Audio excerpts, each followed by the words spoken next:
प्रिय बंधुजनों एवं प्रिय मित्रों, नमस्कार। मैं आचार्य पंडित दिनेश शास्त्री पुनः आप सभी को अपने इस चैनल पे स्वागत, अभिनंदन और सभी को शुभ आशीर्वाद। आइए हम अपने इस धर्मोपदेश के श्रृंखला को आगे बढ़ाते हुए आप सभी को कुछ ज्ञान की बातें और बताएं। और हम आज बात करेंगे श्रीमद् भागवत महापुराण के महात्म्य में जो श्री वेद व्यास जी ने सर्वप्रथम जिस श्लोक की रचना किया उसके विषय में, उसके भाव को समझते हैं। क्या लिखा उन्होंने, तो पहले हम जानेंगे कि वो श्लोक कौन सा था। सच्चिदानंदरूपाय विश्वोत्पत्त्यादिहेतवे तापत्रय विनाशाय श्रीकृष्णाय वयं नमः। सच्चिदानंद, सत, चित और आनंद। श्लोक का जो पहला, जिस नाम से परमात्मा को श्री वेद व्यास जी ने कहा, वो किन शब्दों से उसको जोड़ा गया। सत, चित और आनंद परमात्मा का यह नाम है, यही रूप है। अब इसको समझना है। इस शक्ति को समझना बड़ा गहरा विषय है और यही शक्ति इस संसार का पालन, उत्पन्न, पालन और संहार करती है। तापत्रय, इस संसार में केवल 3 ताप है, चौथा ताप कोई नहीं है। अब 3 ताप कौन से हैं ये समझना है।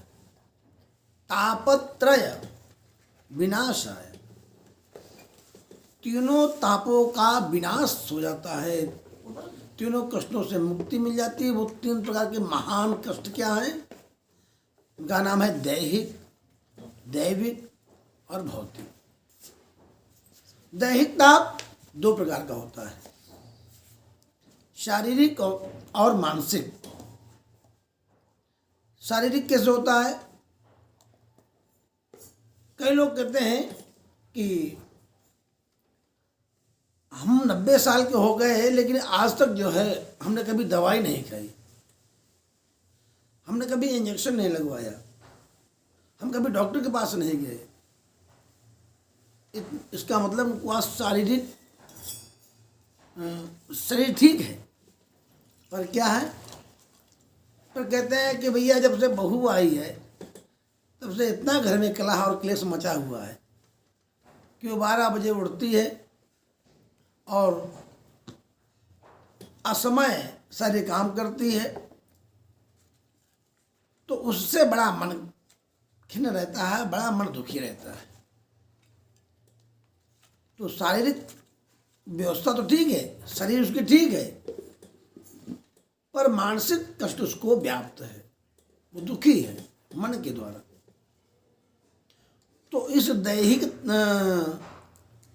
ताप में 2 प्रकार के कष्ट हैं जो मैंने आपको बताया कि एक शारीरिक, एक मानसिक। दूसरा ताप है दैविक। अब दैविक ताप को समझना है। दैविक ताप को समझने के लिए है, हम आप ये समझें कि जैसे हम आप बिजनेस करते हैं, व्यापार करते हैं, खेती करते हैं, अपना धंधा करते हैं 4 पैसा कमाने के लिए, अपने घर की व्यवस्था को सुधारने के लिए हम पैसा कमाने की कोशिश करते हैं। व्यापार में पैसा लगाते हैं, 2 लाख 4 लाख जो भी लगाते हैं, उसमें हमें नुकसान हो जाता है। क्यों हो जाता है? नुकसान के लिए तो हमने धंधा किया नहीं, हम तो फायदा समझ करके, फायदे के लिए हमने धंधा शुरू किया, तो उसमें नुकसान हो गए। खेती हमने बड़े अच्छे ढंग से कमाई और फसल पक के तैयार भी हो गई, पर कटने के समय, घर लाने के समय ऐसी ओलावृष्टि या ऐसा तूफान या ऐसा भगवान की ऐसी कोई कृपा हुई कि वो सारी फसल जो है वहीं खेत में ही नष्ट हो गई। और भूकंप आ गया, बाढ़ आ गई, तो तरह तरह के जो ये दैविक कष्ट हैं, अचानक ये जो हमें आपको जीवन में ये आते हैं, उसे हम कहते हैं दैविक ताप। अचानक भगवान के द्वारा दैव प्रदत्त जो हमें कष्ट प्राप्त होता है वो दैविक ताप में आता है। तो दैहिक दैविक, एक ताप है भौतिक,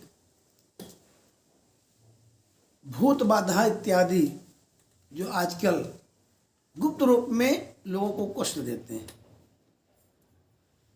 हम अनजाने में कहीं किसी भी ऐसी स्थान में चले जाते हैं जो कि वहाँ कोई ऐसी अशुद्धि होती है, ऐसा दुष्प्रभाव उस जगह का होता है कि हम वहाँ से आते ही दुखी हो जाते हैं।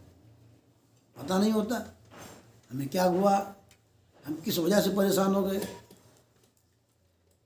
भूत बाधा, हवा, दुनिया भर के जो उल्टे सीधे लोग आजकल टोटके भी करते रहते हैं, और भूत बाधा इत्यादि ये सत्य है भी, ये योनि है। तो कभी हम इस चक्कर में पड़ जाते हैं, तो ये मनुष्यों के द्वारा नहीं प्राप्त होता, ये भी एक भूत बाधा है, गुप्त रूप में प्राप्त होती है। तो इसको कहते हैं भौतिक ताप। हाँ सॉरी, भौतिक ताप है, क्षमा चाहता हूँ। तो दैहिक, दैविक, भौतिक, इन तीनों तापों से अगर बचना है तो हम भगवान के शरण में जाएं, भगवान की भक्ति करें और भगवान को अपना बनाने की कोशिश करें, अपने धर्म से, कर्म से, वचन से, मन से हम भगवान को समझें, जानें और भगवान के साथ रहें और भगवान की कृपा प्राप्त करें। तो इस श्लोक को मैं इसलिए बताया कि प्रभु का जो ये नाम है वो सत घन, चित घन और आनंद घन है। घन का मतलब भंडार, अतुल भंडार है। इस नाम की शक्ति का कोई पारावार नहीं है, कोई सीमा नहीं है। इसलिए हम इसे समझें और अपने हृदय में धारण करें, जिससे परमात्मा हमें प्राप्त हो, हम परमात्मा के साथ रहें और परमात्मा हमारा सारा काम हमें अच्छे निर्देश, अच्छी सद्बुद्धि देता रहे, जिससे हम अपने संसार के साथ अपने परिवार को भी लेकर चलते रहें और भगवान को भी लेकर चलते रहें। अपने विचारों के साथ, अपने कर्म के साथ हम भगवान के साथ जुड़े रहें। और जैसा कि कहा गया है रामायण में कि राम राज्य बैठे त्रैलोका, हर्षित भयो गयो सब शोका। तो भगवान के राम के राज्य में कोई भी शोक या कोई भी ताप, कोई भी दुख नहीं था। तो अगर हमें आपको इन तीनों तापों से बचना है और हमें अपने परिवार को बचाना है, तो अपने हृदय में राम राज्य की स्थापना कर लें, राम राज्य को स्थापित कर लें, भगवान को अपने हृदय में बैठा लें, तो हम भी इन तीनों तापों से बच सकते हैं और अपने परिवार को भी बचा सकते हैं। इन तीनों तापों से बचने का यही एक कारण है और यही एक संसार में तीन ताप हैं जो इस संसार में लोगों को ना धन का सुख, ना परिवार का सुख, ना पत्नी का, ना बेटे का, ना बहू का, कोई भी सुख संसार में आदमी प्राप्त नहीं कर पा रहा है, अधूरा है, अशांत है। और जो व्यक्ति इस बात को ध्यान नहीं देगा या इस बात को नहीं समझेगा कि मैं परमात्मा को प्राप्त करूं परमात्मा मुझे प्राप्त हो। जो इन बातों को अपने हृदय में धारण नहीं करेगा वो सदैव पूरे जीवन धन कितना भी कमा ले, मकान कोठी गाड़ी कितना भी कर ले, कितने भी यश मान प्रतिष्ठा कमा ले, लेकिन कभी भी अपने जीवन में वो शांत नहीं हो सकता। अशांत ही रहेगा, अव्यवस्थित रहेगा, पूरे परिवार से अलग रहेगा, परिवार वाले उससे प्रसन्न नहीं रहेंगे और पूरे समाज से उसको अपने प्रति उसको बहुत ग्लानि होगी। खुद वो समझेगा एक दिन कि हमने गलत किया, तो ऐसा अवसर न प्राप्त हो, ऐसा बाद में हमें न सोचना पड़े। इसलिए हम आज अभी और इसी वक्त भगवान के शरण में जाने का प्रयास करें, भगवान के साथ रहने का प्रयास करें।